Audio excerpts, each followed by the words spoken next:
Մենք տեսանք, որ մենք տեսնում ենք, թե ինչ արագությամբ է Բաքուն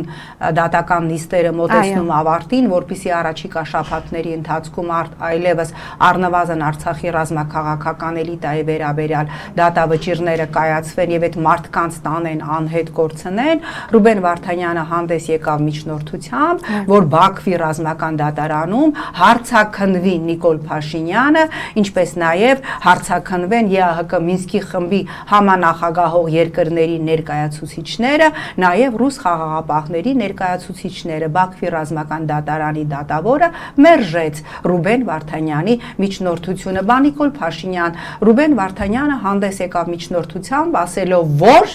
կարծում եմ Նիկոլ Փաշինյանը այս առաջադրված բոլոր մեղադրանքների վերաբերյալ հիմնական ասելիք ունեցողներից մեկը պիտի լիներ, այդքան վստահ ես քո քայլերի ճշմարտացիության վրա, արձագանքեիր Ռուբեն Վարդանյանի միջնորդությանը, գնայիր Բաքու, վստահաբար Բաքվում առնվազն քո կյանքին ոչինչ չի սպառնում, որովհետև հիշում ենք ժամանակին Միլի Մեջլիսում նույնիսկ ուզում էին նախաձեռնություն քննարկել Նիկոլին Ադրբեջանի ազգային հերոսի կոչում տալու համար, բայց այդ նախաձեռնությունը դեռևս օդում կախված է։